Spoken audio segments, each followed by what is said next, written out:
안녕하세요. 제가 오늘 소개해 드릴 책은 허브 코엔의 협상의 기술이라는 책입니다. 양진성 옮김, 김영사 출판사입니다.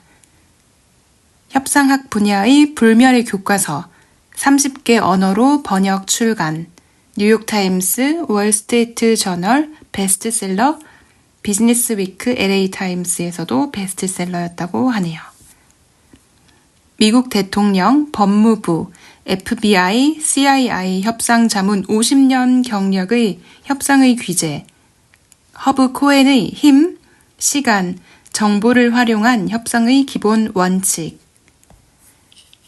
자, 그럼 먼저 저자 소개부터 하겠습니다.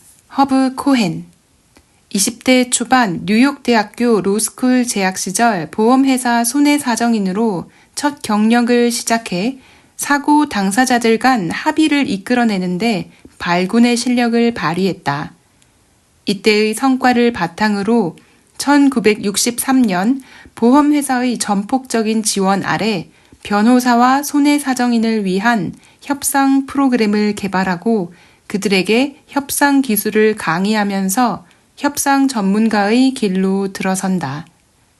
이후 IBM과 제록스 등 글로벌 기업에서 무역협정 및 인수합병 전략을 세우고 미국 법무부, CIA, FBI 등 정부기관에서는 인질협상 프로그램을 개발했다.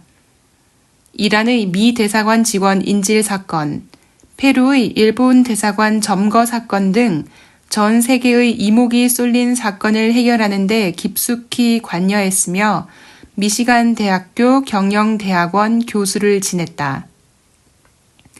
허브 코엔의 협상의 기술 1은 전 세계의 크고 작은 수백 건의 협상을 성공적으로 이끈 협상의 왕 허브 코엔의 경험과 원칙이 집약된 부동의 협상학 교과서이다.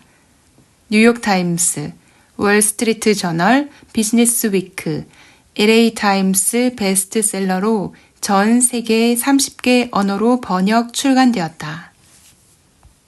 네, 대단한 분이시네요.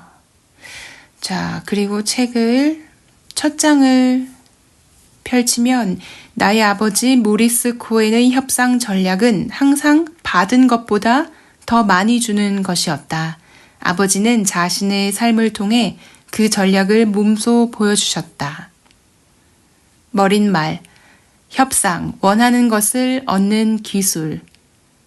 최고의 생각은 다른 사람들로부터 나온다. 랄프 waldo 에머슨. 어느 책이나 마찬가지지만 이 책도 만들어지기까지 오랜 기간이 걸렸다. 여러 해 동안 나의 생각은 많은 사람들과 경험들을 통해 구체화되었다. 그런 의미에서 이 책은 아주 오래전부터 시작되었다고 말하는 게 솔직하고 정확한 것 같다. 무엇보다 이 책은 지난 30년간 내가 직접 참여한 수천 건의 협상을 바탕으로 만들어졌다. 이 기간 동안 나는 운 좋게도 정부 부처와 민간 분야의 수많은 뛰어난 사상가들과 실천가들과 함께 일할 수 있었다. 하지만 내가 성장하는 데 도움을 준 사람들을 특별히 언급하고 넘어가야 할 것 같다. 저는 이 부분은 잠깐 생략하고 넘어가겠습니다. 본론으로 들어가기 전에 여러분이 이 책을 읽으면서 알게 될 세 가지에 대해 이야기해 보겠다. 첫째, 이 책에서 독자를 남성으로 간주하는 것에 다른 의도가 전혀 없음을 확실히 해두고 싶다. 나는 이 책을 쓰면서 영어에서 사용하는 의미적 편견을 없애려고 큰 노력을 기울였다. 하지만 대명사 문제를 없애려고 해보니 문장이 복잡해지고 어설퍼졌다. 그러다 보니 가끔은 약간의 언어적 성차별로 여길 만한 부분이 있을 수도 있다. 그런 부분이 있더라도 너그럽게 넘어가 주길 바란다. 나는 이브가 아담의 갈비뼈에서 만들어졌으니 여성이 부차적인 존재라는 생각은 절대 하지 않는다. 이 해방의 시대에 이런 잘못은 근본적으로 우리의 언어에 있다. 둘째, 나는 이 책에 나온 개념이나 아이디어에 관한 각주와 참고 문헌, 기술 문서를 제공하지 않기로 했다. 나는 전문가를 만들어내기 위해서가 아니라 일반인들이 실용적이고 쉽게 읽을 수 있는 안내서를 만들기 위해 이 책을 썼다. 그러므로 여기에서 나온 관념과 예시는 스스로 이해해야 한다. 그렇지 않다면 신이 내린 각주라도 그들을 구원할 수 없을 것이다. 셋째, 나는 큰 붓으로 그림을 그렸다. 기술적이나 법률적으로 어려운 내용도 없고 폭넓은 기본 개념은 이해하기 쉬울 것이다. 다만 어떤 예시에서는 농담조의 내용도 있는데 어디까지나 비유적인 것이니 글자 그대로 이해하지 않도록 한다. 나는 여러분이 원하는 것을 말해주거나 어떤 행동을 취하라고 처방해주지 않는다. 대신에 이 책을 통해 여러분의 현실과 기회를 보여주려고 한다. 그렇게 함으로써 여러분에게 제약이 되는 사고와 행동, 여러분이 선택할 수 있는 기회와 대안을 알려주려고 한다. 여러분 각자 자신의 자리와 신념의 체계 안에서 자신만의 고유한 요구를 바탕으로 자신이 원하는 것을 얻는 방법을 깨닫길 바란다. 네, 제가 알기로는 이 책이 쓰여진 지 꽤 오래된 책이라고 알고 있습니다. 근데 지금 이 김영사 출판사에서 협상의 기술이라는 제목으로 이렇게 펴낸 책은 지금 책의 끝부분, 판권 부분을 참고하니까 1판 1세 발행이 2021년이라고 돼 있지만 제가 알기로는 훨씬 오래된 책으로 알고 있거든요. 그래서 책 내용을 보시면 지금은 러시아인데 소련이라고 이렇게 표현된 부분도 있고 아마 그만큼 오래전에 쓰여진 책이라는 것 참고하셔서 한번 보시면 좋을 것 같습니다. 제가 오늘 소개해 드릴 부분은 책의 좀 끝부분, 챕터로 따지면 이게 12번째 챕터, 사람 대 사람으로 협상하라 라는 부분이고요. 그 이전에도 재미있는 에피소드들이 나오는데 또 어떤 에피소드들은 글쎄요, 저에게는 좀 와닿지가 않아서 예를 들어서 냉장고 가게에 가서 냉장고 가격을 협상하는 그런 에피소드가 이렇게 얼핏 듣기에는 여러분들 좀 재미있을 것 같은데 라고 생각하실 수도 있지만 저는 책을 읽으면서 이 고정관념이라고 해야 할까요? 협상이 아니라 흥정을 이렇게까지 해야 할까? 그런 생각이 솔직히 들었거든요. 이 흥정이라는 것까지 넓은 범주에서 협상으로 바라볼 수 있다면 제가 인생을 살면서 보았던 협상가들 중에 최고는 단연코 한국의 아주머니들이 아닐까 그렇게 한번 생각해 보았습니다. 그럼 오늘은 좀 앞의 내용을 쭉 뛰어넘어서 제가 제일 마지막 단락, 제일 마지막 챕터의 내용을 읽어드릴 텐데요. 이 저자가 앞부분에서도 한번 언급을 했는데 본인이 예시를 들거나 어떤 내용을 설명을 할 때 이것은 일반인들에게 협상이라는 것을 알리기 위한 책이기 때문에 도덕의 잣대로 어떤 내용을 평가하지는 말아달라라는 내용이 있습니다. 그러니까 그 부분 꼭 잘 참고하셔서 이 책의 목적이 협상이 무엇인지를 이해시키는 것에 초점이 맞추어져 있지 뭘 저렇게까지 해야 해. 저건 상도덕에 어긋나는 거지? 라는 도덕의 잣대는 내려놓으시고 보시면 좋겠습니다. 자, 그럼 바로 내용으로 한번 넘어가 볼게요. 사람 대 사람으로 협상하라. 권력에 의지하기 위해 폭력적이 될 필요는 없고 양심적으로 말하기 위해 온순할 필요는 없다. 가장 효과적인 행동은 권력에 의지하면서 양심적으로 행동하는 것이다. 바바라 데밍. 살다 보면 변화는 가속화되고 문제는 점점 복잡해져 전문가들조차 휘청일 때가 있다. 모든 조직은 성장한다. 덩치가 커져서 우리로부터 떨어져 나간다. 그 결과 어떤 사람들은 이방인, 군중 속에 길을 잃고 하찮은 존재가 된 것처럼 느낀다. 무관심과 절망이 묘하게 혼합되면 그런 태도가 나타난다. 프란츠 카프카의 성에 적절한 은유가 나온다. 관공서와 그 앞에 끝없이 이어진 줄, 기다리는 얼굴 없는 대중.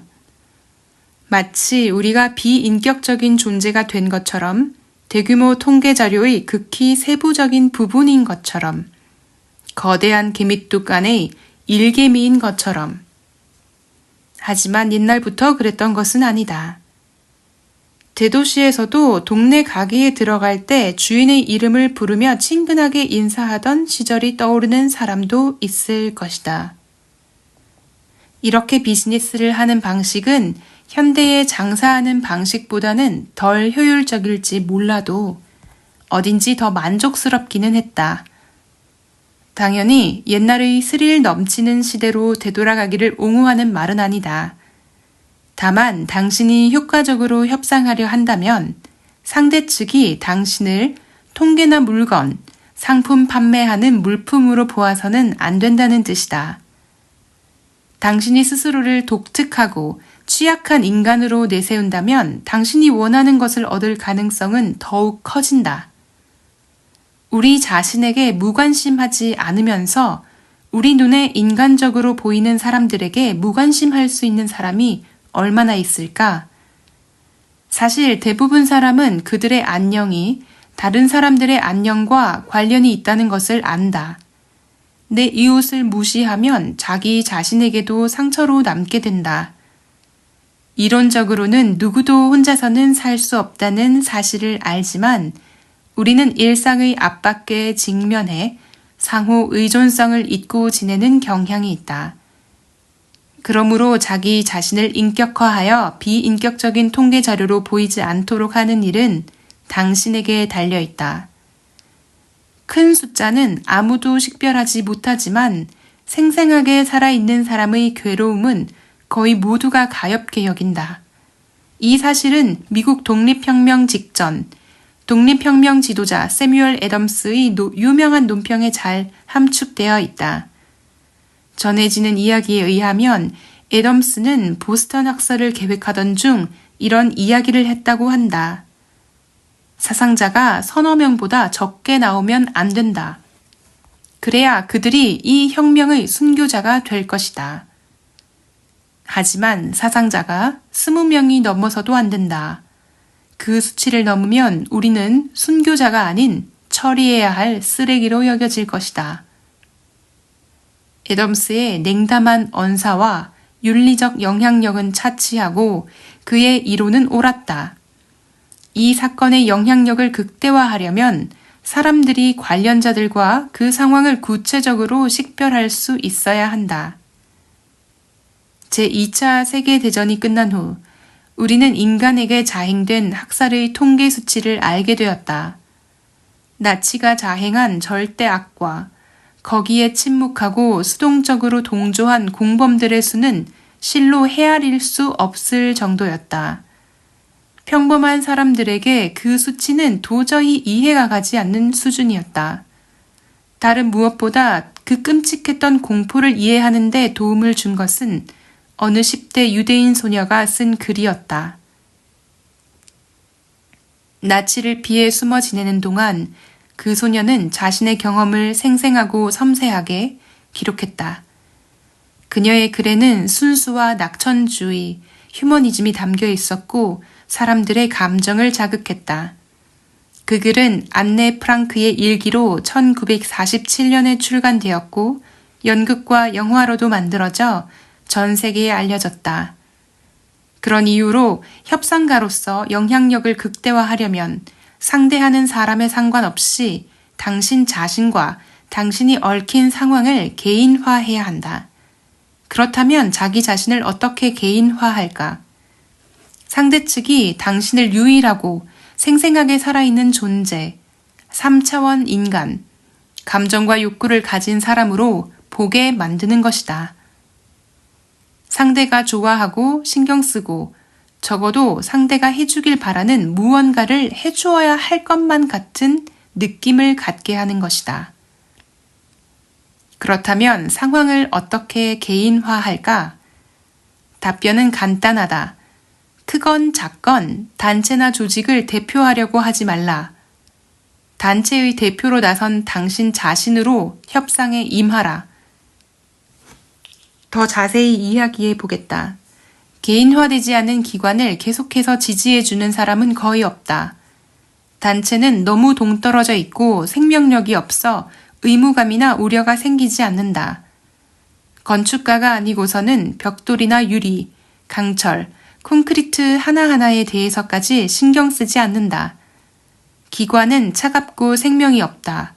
그래서 IBM이나 제너럴 일렉트릭, 국세청, 그리고 다른 추상적인 개체들은 쉽게 제압된다. 그래서 잘 나가는 조직을 대표해서 협상하는 것은 자기 패배나 다름이 없다. 다음과 같은 말들은 별 도움이 되지 않는다. 벤슨허스트 상공회의소를 대표하여 우리가 제안하는 내용은 뭐뭐입니다. 미국 보이스카우트의 발전을 위해 우리가 원하는 것은 루터 교회 미주리주 회의가 여러분에게 촉구하는 바는 재무 건전성의 유지를 위해 전미 여성기구는 당신이 약속을 이행할 것을 요청한다. 네, 이런 방금 말씀드린 예들이 별로 좋지 않은, 도움이 되지 않는 표현이라고 하네요. 네. 자, 계속해서 한번 읽어보겠습니다. 그러니 당신이 소아마비 구제 모금 운동이나 캘리포니아주 유나이티드 웨이, 지역 여성 클럽, 뉴욕시 교통당국 등 그 밖의 비인격체에 대한 지지를 얻어내야 한다면 어떻게 할 것인가? 그것을 개인화하면 된다. 그러면 단체가 아닌 당신에 대한 상대의 지지를 얻어낼 수 있다. 좀 더 자세히 설명해 보겠다. 당신이 어떤 조직에 있고 함께 협상하는 사람은 무척 까다롭다. 그럴 때는 상대방이 당신의 조직이 아닌 당신에 대해 걱정하게 만들거나 그 조직을 통해 당신을 걱정하게 만들라. 다음과 같이 말하라. 제가 어쩌다 이곳에 있게 되었지만 이거 해주겠다고 약속하지 않으셨나요? 믿고 있었는데 상사한테도 확실하게 이야기했어요. 가족들한테도 말했죠. 감사관한테 보증까지 했는데 절 실망하게 하실 건 아니죠? 상대방이 이렇게 묻는다. 이걸 개인적으로 받아들이시는 건 아니시겠죠? 그러면 애처롭게 대답하라. 당연히 개인적으로 받아들이죠. 다시 말하면 상대 측에게 과장해서 이야기하라. 상대 측을 감정적으로 개입시켜라. 저에게 호의를 베풀어 주시면 정말 고맙겠어요. 하고 말하면 발을 빼기가 힘들다. 그런 말은 상황을 개인화하는데 매우 효과적이다. 물론 당신 쪽에서 의무를 만들었다면 적절한 기회가 생겼을 때 그에 상응하는 보답을 해주는 게 이치에 맞을 것이다. 그렇다면 다음의 질문을 이어갈 수 있겠다. 협상 상황에서 자신을 어떻게 개인화할까? 몇 가지 현실적인 예를 들어보겠다. 첫 번째 예시로 당신은 시속 35마일 구역에서 45마일로 운전을 한다. 나무에 가려 보이지 않았지만 진입로에 서 있던 순찰차 한 대가 당신 차를 속도 측정기로 포착한다. 순찰차는 경고 사이렌을 켜고 당신 차를 따라오며 요란한 소리를 울려댄다. 당신은 기분이 나빠져 투덜거리며 자동차를 세운다. 경찰관이 순찰차에서 내려 당신을 향해 천천히 다가온다. 과속 딱지 묶음을 손에 들고 있고 선글라스 렌즈는 안쪽이 전혀 들여다 보이지 않는 미러 렌즈다. 당신은 농구 선수를 수비하려는 난쟁이처럼 무력감을 느낀다. 여기서 벗어날 수 있는 확실한 협상 방법은 없지만 이 상황에서 딱지를 받을 기회를 줄일 수는 있다. 우선 위협적이지 않은 태도로 차에서 내린다. 나는 당신 손안에 있소 하는 태도로 순응적으로 그나 그녀에게 다가가라. 차 안에서 창문을 닫은 채 앉아있지 마라. 경찰은 당신이 마약을 했거나 무릎에 권총을 올려놓은 범죄자라고 생각할 수 있다. 이건 조금 미국의 사례라서 한국 정서에는 좀 다를 수도 있을 것 같다는 생각을 제가 해봅니다. 요즘 경찰관들이 이런 상황에서 미치광이들에게 총을 맞은 사례들도 있다. 요컨대 자신을 생각하는 것처럼 경찰관의 필요와 염려에 대해 생각하라. 그러니까 관점을 바꿔볼 필요, 남들이 상대방의 입장에서 상황을 한번 생각해 보라는 것. 저희 동량에서는 아주 좋은 문구가 있죠. 사자성어, 역지사지 하라는 말을 이렇게까지 또 예를 들어서 어렵게 설명을 하신 것 같습니다. 당신이 면허증을 내밀 때가 이 협상의 터닝 포인트가 될 수 있다. 현 단계의 상호작용에는 3가지 목적이 있다.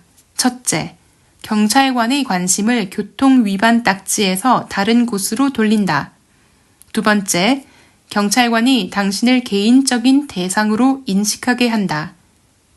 세 번째, 경찰관이 교통 위반 딱지에 볼펜을 갖다 대는 것을 막거나 적어도 지연시킨다. 먼저 이렇게 말하라. 경관님 만나서 정말 다행이에요. 길을 잃었거든요. 이 주변만 계속 돌고 있었어요. 이러저러한 길까지 어떻게 가야 하나요? 경찰관은 그 순간에는 당신의 질문을 무시하고 이렇게 물을지도 모른다. 지금 몇 마일로 달리고 있었는지 아십니까?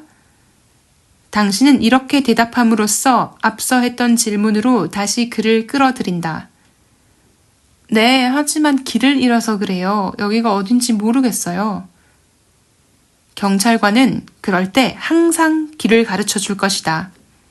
경찰관이 길을 가르쳐 줄 때 계속해서 부가적인 질문을 던져라. 어떤 질문이든 계속 그가 딱지 끊는 것을 방해하라. 경찰관이 당신에게 제대로 길을 가르쳐 주느라 5분을 소요하고 나면 제대로 감사를 표하라. 그러고 나면 그는 다시 교통위반이라는 원래 주제로 돌아가려고 할 것이다. 이 시점에서 경찰이라는 직업의 위험성과 어려움에 관해 이야기하여 그가 중요한 인물처럼 느껴지도록 하라. 그리고 자신은 여러 문제에 시달리는 평범한 근로자, 준법 시민으로 묘사하라. 경찰관이 다시 속도 위반 문제로 돌아가려고 하면 이렇게 말하라. 미안해요. 몰랐어요. 계속 길 생각하느라고요. 여기서 당신은 경찰관에게 개인적인 딜레마를 털어놓는다. 모두 자기만의 문제가 있다. 폭군 같은 상사, 병든 배우자, 나이 들고 관절염에 시달리는 부모, 갑기 빠듯한 할부금, 바람을 피운 배우자, 실망스러운 아이들 등. 그리고 그의 결정에 영향을 미칠 수도 있는 정보도 확실히 흘려라. 이런 흠집을 기록하게 된 것이 처음인 것처럼 말하라. 이게 제 12년 운전 경력의 첫 딱지가 되겠네요. 제 자랑스러운 기록을 더럽히고 싶진 않은데. 경찰관은 그 말에 망설일 수 있다. 경찰은 누구에게든 처음으로 기록되길 꺼린다. 당신이 어떤 변명을 하든 독특하고 색다를수록 좋다. 어지간한 이야기는 이 경찰관도 이미 다 들어봤으리라는 점을 명심하라. 당신의 이야기가 특별하고 흥미롭다면 단조롭고 틀에 박힌 업무에 흥밋거리를 제공해 그의 필요를 충족시켜 줄 수도 있다. 게다가 이제 그는 경찰서로 돌아가 파트너나 동료들에게 들려줄 체험담을 갖게 되었으니까. 흔치 않은 구실에 관해 한마디 하자면 이 이야기는 FBI 아카데미의 경찰국장으로부터 들은 이야기다. 어느 경찰관이 일방통행 도로에서 거꾸로 운전한 통행자에게 딱지를 떼려고 했다. 갑자기 그 운전자가 천연덕스럽게 물었다. 경관님, 화살표가 잘못된 방향을 가리키고 있다는 생각은 안 해보셨나요? 그 이야기를 들려준 사람은 이것이 실화라고 말하며 그 운전자는 딱지를 받지 않았다고 했다. 아마도 창의력에 대한 보상을 받은 모양이다. 리플리가 말한 대로 믿거나 말거나. 어쨌든 그냥 차 안에 앉아있지 말고 경찰관이 당신에게 질의할 때 경찰관을 곤란하게 하라. 마초처럼 이렇게 말하지 마라. 까짓것 딱지 때 법원까지 가서 끝까지 싸울 테니까. 내가 얼마나 부잔지, 얼마나 영향력 있는 사람인지 알아? 과속감지기는 오류가 많아요. 과학적으로 봐도 기계가 항상 정확한 건 아니라고요. 그런 상황에서는 여성들이 남성보다는 훨씬 효과적인 것 같다. 과속감지기가 과속 차량을 감지할 때에는 운전자의 성별을 알 수 없다. 하지만 어쩐 일인지 통계 수치상 딱지를 떼이는 사람들은 성별로 나눠보면 운전자 1,000명당 남성보다 여성들이 25%는 더 적다. 여성들은 대부분 차를 세웠을 때 앞서 언급한 전략에 따르는 것 같다. 여성들은 깊이 뉘우치는 표정으로 차 밖으로 나와 친근하게 행동하면서 경찰관과 인간적인 관계를 맺으려고 한다. 사실 그 25%의 차이는 남성 경찰관들과의 사이에서 일어났을 가능성이 높다는 것은 나도 인정한다. 하지만 여성 경찰관의 수가 늘어나는 추세임에도 나는 그 통계가 크게 바뀔 거라고 생각하지 않는다. 이런 경우에는 확실히 여성들이 훨씬 개인화에 능하다는 사실을 받아들이자. 두 번째 예를 보자. 당신은 6개월 후 산 호세에서 샌프란시스코로 이사를 가기로 했다. 전에 살던 곳인데 마음의 평온을 찾기 위해 다시 돌아가려고 한다. 고층 아파트를 찾아 몇 날 며칠을 보내고 나서 당신 가족에게 딱 맞는 건물을 찾았다. 문제는 아파트가 딱 한 대만 남았는데 대기자 명단에는 30명이나 이름이 올라가 있다. 당신은 대기자 명단 31번째에서 1번으로 올라가고 싶다. 불가능해 보이는 일을 어떻게 할 수 있을까? 당신이 원하는 것을 어떻게 얻을 수 있을까? 최종 결정권자인 아파트 관리소장을 바로 찾아가라. 그는 이 문제에서 최종 결정권을 가진 사람이다. 배우자와 아이들도 함께 데려가라. 아이들에게 바르게 행동하라고 가르쳐라. 필요하다면 최후의 수단으로 부모 뇌물을 제공하라. 내가 제안하는 것은 너무 비싸지 않은 옷과 바른 태도, 예의가 전부다. 아이들을 포함해 누구도 과하게 행동할 필요는 없다. 누구도 완벽한 바비 인형 커플에게 집을 임대할 거라고 기대하지는 않는다. 요점은 책임감 있고 적합하고 안정적이고 바람직한 임차인으로 보이라는 것이다. 임차인으로 선정된 가족은 관리소장의 이웃이 되어 임대 기간 동안 이곳에 살게 된다는 사실을 염두에 두어라. 과거의 경험으로 미루어 보면 선정된 세입자는 말로 다 할 수 없는 짜증을 야기할 수도 관리소장의 삶을 윤택하게 만들어 줄 수도 있다. 관리소장과 그의 가족에 대해 최대한 많이 알아두어라. 동시에 그가 당신을 개인으로, 3차원적 인간으로 보게 만들어라. 아파트를 볼 수 있는지 정중하게 물어라. 그는 이렇게 말할 것이다. 죄송합니다, 선생님. 선생님 앞에도 30명이나 있어요. 그래도 좌절하지 마라. 당신이 얼마나 멀리서 왔는지 설명하고 이렇게 말하라. 저희한테 기회가 많지 않다는 건 알지만 그냥 어떻게 생겼는지 한번 보기만 하면 안 될까요? 꼭 당신이 임대하려는 집이 아니더라도 관리소장이 아무 집이나 보여줄 수 있도록 노력하라. 정 안 된다면 관리소장이 사는 집이라도. 계속해서 요령과 공감, 공손함, 배려, 끈기, 상냥함, 사려 깊은 모습을 보여야 한다. 그날부터 그 지역에 들를 때마다 관리소장을 찾아가라. 그가 당신은 가망이 없다고 이야기해도 계속 연락을 유지하라. 관리소장이 당신에게 상당한 시간을 쏟아붓는 동안 당신의 상황을 이야기하고 고민을 털어놓고 조언을 구하라. 당신이 어디서 일하는지, 어떤 업무를 하는지, 어느 조직에 속해 있는지, 시간은 어떻게 쓰는지, 관심거리와 취미는 무엇인지 자세하게 이야기한다. 관리소장이 그의 가족만큼이나 당신을 잘 알게 될 때까지 계속하라. 그런 개인적인 노력을 기울인 덕분에 아파트 하나가 비면 어떤 일이 일어날까? 관리소장은 대기자 명단을 살펴볼 것이다. 눈으로 이름을 쭉 훑는다. 하지만 그게 다다. 그 이름들은 그에겐 얼굴 없는 이름표에 불과하다. 이제 관리소장에게는 선택권이 있다. 전혀 모르는 사람, 아무 느낌 없는 사람에게 아파트를 임대할 것인지, 아니면 너무 잘 아는 당신에게 임대할 것인지. 앞서 말했듯이 모르는 악마보다는 아는 악마가 낫다. 당신은 31번째에서 1번으로 뛰어오를 가능성이 있다. 당신에 대한 관리소장의 투자와 동일시 덕분에 당신은 그 아파트를 얻게 될 것이다. 당신은 선정 과정을 개인화했다.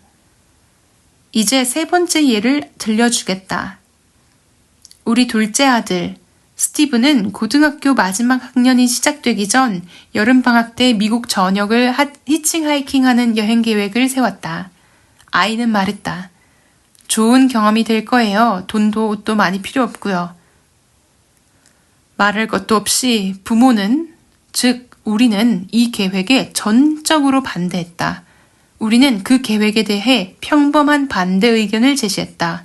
신체적 위험이 있을 수 있고 일부 지역에서는 히치하이킹이 불법이며 그 결과도 예측 불가능하다는 이유였다. 대화를 나누고 나서 아들은 논리적으로 반박했다. 그리고 나서 우리는 승자를 확신하며 말했다. 좋아. 하지만 아무도 차를 태워주지 않을걸?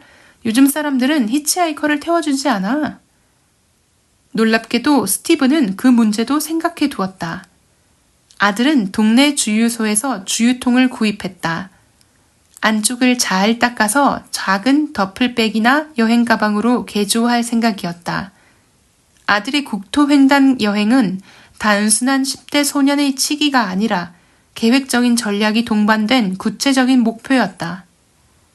몇 달간의 대화와 토론을 거쳐 우리는 아들이 꿈을 쫓을 수 있도록 온건한 방임주의를 채택하기로 했다.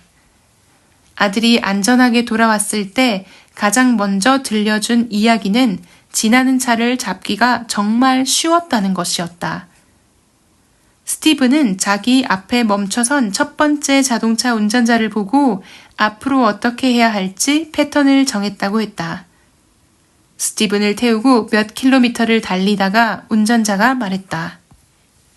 기름 사려고 먼 길을 걸어왔네. 스티븐이 대답했다.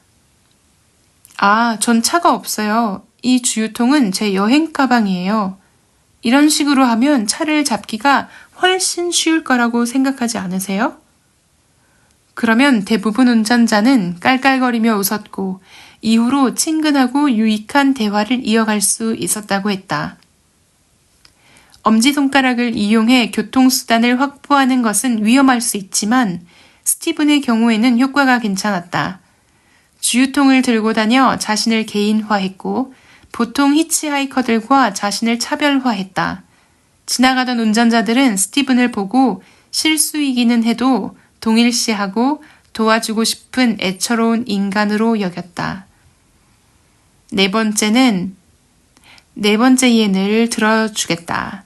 현대생활에서 개인을 통계수치의 작은 입자 취급하는 도구로 컴퓨터를 들 수 있다. 컴퓨터로 잘못된 편지나 청구서 내역서를 받아본 적 있는가? 그런 경험이 있다면 기계와 협상하는 것이 얼마나 어려운지 알 것이다.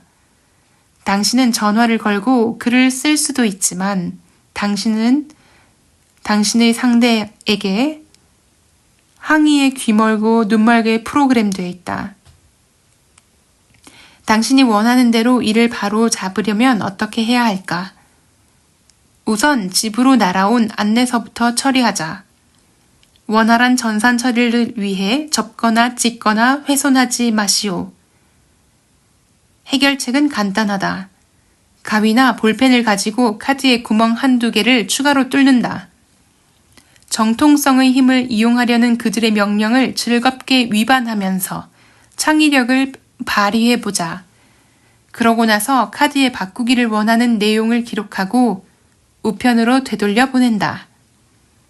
당신의 독특한 카드를 시스템에 읽히면 컴퓨터가 거부할 것이다. 당신의 독창적인 작품이기 때문이다. 그러면 인간이 직접 처리할 것이다. 그들이 가진 기록을 살펴 당신이 고치길 원하는 내용이 정당하다고 판단되면 그렇게 바뀔 것이다. 둘째, 서신이나 내역서 형태의 잘못된 컴퓨터 고지서와 겨루자. 이 경우에는 그 조직에 전화를 걸어 당신의 기록을 담당하는 사람과 이야기하라. 대부분 당신이 원하는 대로 바뀔 것이다. 하지만 다음 달에도 똑같은 실수가 생긴다면 담당자에게 개인적으로 편지를 써서 복사본을 그 사람의 상사와 조직의 가장 높은 사람에게도 보내라. 그들의 이름은 비서나 전화 안내원을 통해 쉽게 얻을 수 있을 것이다. 이 두 접근 방식의 핵심은 당신을 도움이 필요한 특정한 인간으로 바라보는 사람과 접촉하라는 것이다. 5번째 예로 넘어가 보자. 이 이야기는 나의 딸 샤론으로부터 들은 것이다. 샤론은 교환학생 프로그램을 통해 프랑스에서 어느 가족과 여름을 보냈다. 그 집은 작은 농장에서 멜론을 키웠다. 정기적으로 멜론을 도매로 구입하고 싶어하는 사람들에게 주문 전화가 걸려오곤 했는데 모두 거절당했다. 어느 날 12살짜리 남자아이가 비슷한 제안을 했다. 같은 답변이 이어졌다. 그런데도 어린아이는 일하는 주인 뒤를 졸졸 따라다니며 졸라댔다. 거의 1시간 동안 아이의 개인적인 이야기를 듣고 난 농장 주인은 멜론밭 한가운데에 섰다. 그가 아이에게 말했다. 그만해. 1프랑에 저 큰 멜론 가져가. 아이가 간청했다. 0.1프랑밖에 없는데요. 농부는 샤론에게 윙크하며 장난스럽게 말했다. 어디 보자. 그 가격이라면 저쪽에 있는 조그만 녹색 멜론은 어떠냐? 아이가 말했다. 좋아요. 하지만 줄기는 아직 자르지 마세요. 형이 2주 후에 가지러 올 거예요. 저는 그냥 구입만 하고 형이 배송 담당이거든요. 6번째이자 마지막 예를 들어주겠다. 당신은 괜찮은 동네의 아파트에 살고 있다. 지금은 1월인데 히터가 제대로 나오지 않는다. 심지어 고양이도 추위에 떨고 있다. 관리소장이나 건물 관리인, 집주인에게 불평해야 할까? 혹은 벌써 했는데 아무것도 달라지는 게 없다면 지금까지 당신은 내가 누구에게든 심술을 부리거나 공격적인 태도로 접근하지 않는다는 사실을 깨달았을 것이다. 절대로 불평하지 마라. 단순히 당신의 필요사항과 현 상황에 대해 알려라. 너무 강하게 나가면 적절한 서비스 문제가 적절한 태도의 문제로 바뀐다. 이번 예에서는 다른 집들도 같은 문제가 있는지 확인해 보려는 것이 중요하다. 아니면 집주인이 이 집의 투자 수익률을 높이려고 일부러 그러거나 그런 경우라면 포악한 집주인의 돌팔매와 화살을 맞지 않기 위해 세입자들이 다 함께 힘을 모아 행동에 나서야 한다. 참여의 힘을 활용하라. 하지만 이 문제를 좀 더 복잡하게 만들어보자. 웬일인지 피해를 입은 사람은 당신뿐이고 전화, 편지, 정부기관, 지역 라디오 방송국의 도움의 전화 등 거의 모든 방법을 시도했지만 전부 소용이 없었다. 상황은 매우 심각하고 당신은 이런저런 합리적인 접근 방식을 시도하면서 지쳐버렸다. 여기서 더 나아가기 전에 이 계속되는 상황의 책임이 누구에게 있는지 정하라. 논쟁을 위해 여기에 없는 집주인의 잘못이라고 해보자. 이제 그가 어디에 사는지 알아내라. 일요일, 그가 배우자와 아이들과 함께 있을 때 불시에 그를 찾아가라. 호감 가면서도 걱정되는 태도로 저자세로 나가라. 당신을 등한시한다고 절대 그를 비난하지 마라. 사랑하는 가족들 앞에서 체면을 잃으면 화를 낼 것이기 때문이다. 이렇게 말하라. 아, 글쎄, 제 말씀 좀 들어보세요. 이건 모르실 거예요. 아셨다면 가만히 있지 않으셨을 테니까요. 집에 아픈 아이도 있는데 저희 아파트 온도가 16도밖에 안 돼요. 뭐가 문제라고 생각하세요? 파이프가 작동이 안 되거나 결함이 있는 걸까요? 제가 뭘 해야 하죠? 분명히 절 도와주실 수 있다는 걸 전 너무 잘 알아요. 집주인은 그의 가족들 바로 앞에서 당신의 공경을 무시하지는 않을 것이다. 게다가 이제 그에게 당신은 아파트 203호가 아닌 인간적 요구를 가진 사람으로 보인다. 모든 특수한 협상 상황에서 보편적인 처방전은 없다. 사실들의 특수한 조합은 오로지 특정 시기에만 존재한다. 하지만 어떤 일반 법칙은 항상 적용할 수 있다. 다음의 두 가지를 명심하라. 첫째, 사람들은 개별적 존재로 보이지 않는 사람들에게는 쉽게 부당한 대우를 한다. 둘째, 당신을 생명 없는 통계 수치로 보게 하지 마라. 누군가의 손가락 사이로 흘러내려 바닥에 갈라진 틈으로 사라져버리는 모래알이 되지 마라. 강제 수용소에서 이름 없는 숫자로 잊혀진 닥터 지바고의 라라처럼 되지 마라. 사람들은 통계 수치에는 전혀 신경 쓰지 않는다. 그들의 태도는 이렇다. 그래서 463번이 문제가 있다고 생각한다고? 알게 뭐야. 이제 책의 마무리 단계까지 함께 온 만큼 적절한 경고를 하나 하겠다. 아무리 효과적인 기술이라도 극단적인 방식으로 전달되면 더는 효과가 없다는 사실을 인지하라. 아주 우스운 꼴을 당할 수도 있다. 그보다는 절제가 훨씬 도움이 된다. 얼마 전 들었던 사실인지 아닌지 알 수 없는 이야기를 함께 나누려고 한다. 신참 사제가 첫 미사에 너무 긴장해서 제대로 말을 하지 못했다.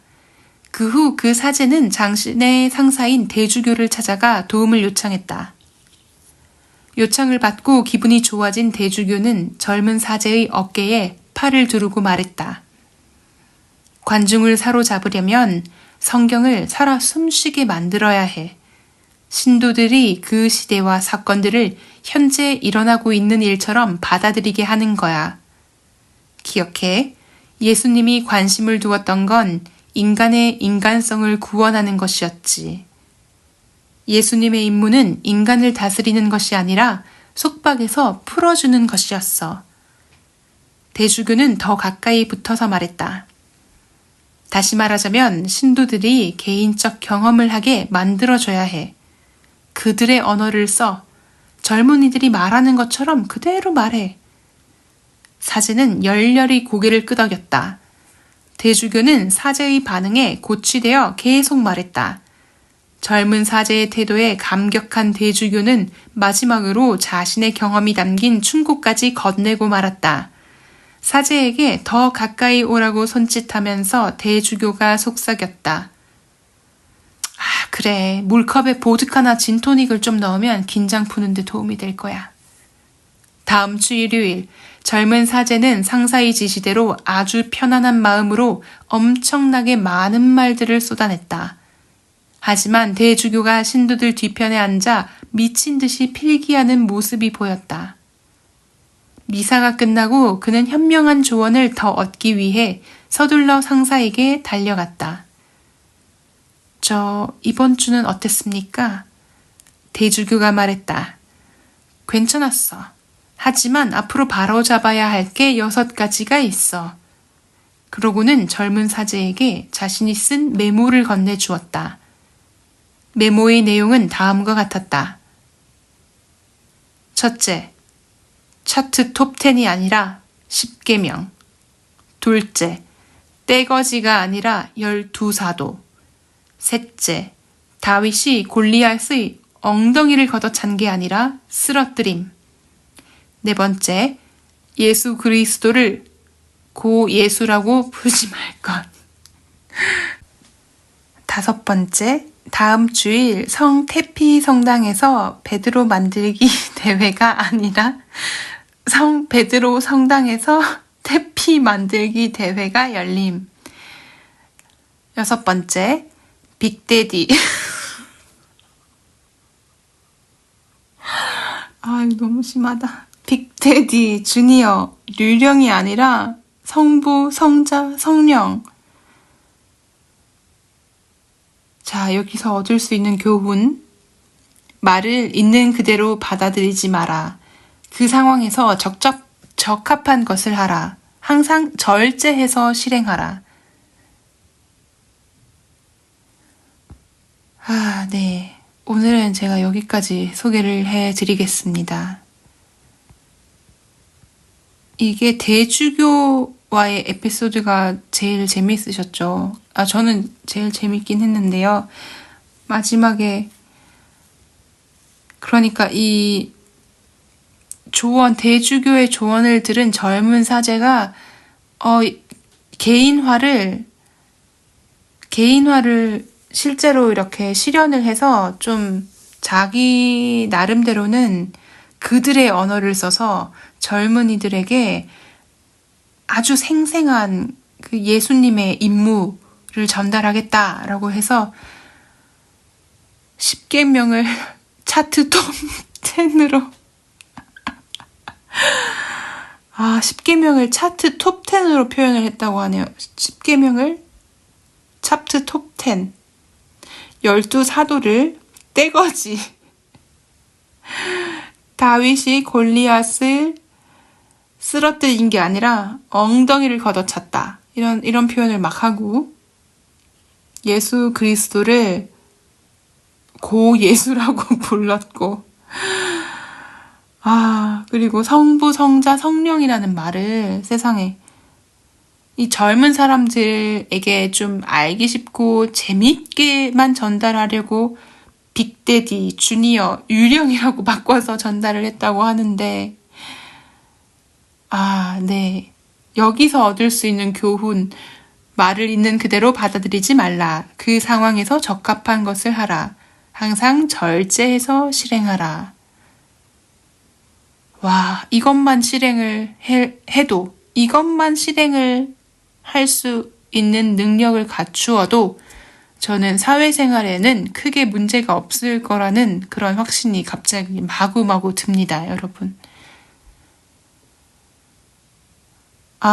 어떠셨나요? 제가 오늘은 책 소개를 할 때 조금 절제가 안 된 것 같은데요. 네. 그렇습니다. 여러분들은 꼭 이 협상의 기술 잘 체득을 하셔서 일상생활 속에서 원하는 모든 것을 협상하시고 꼭 얻으셨으면 좋겠습니다. 저는 개인적으로 조금 책을 보면서 어쩔 수 없이 이 도덕적 잣대가 막 왔다 갔다 저울질을 하는 그런 느낌을 지울 수가 없었고 앞에서도 언급드렸듯이 이렇게까지 하면서 이게 협상인 건가? 정말로? 아니면 그냥 일종의 흥정인 건가? 이런 생각이 계속 들어서 조금 읽으면서 아직은 완전히 제가 체득하기에는 힘들었던 그런 내용이 있었습니다. 제가 언젠가는 또 이 마음의 편향을 좀 내려놓고 제대로 한번 이 극찬이 이어지는 책이니만큼 다시 한번 아주 중립적으로 이 책을 읽을 수 있는 그런 날이 온다면 참 좋을 것 같습니다. 오늘도 들어주셔서 감사합니다. 다음 시간에 또 좋은 도서로 다시 돌아오겠습니다.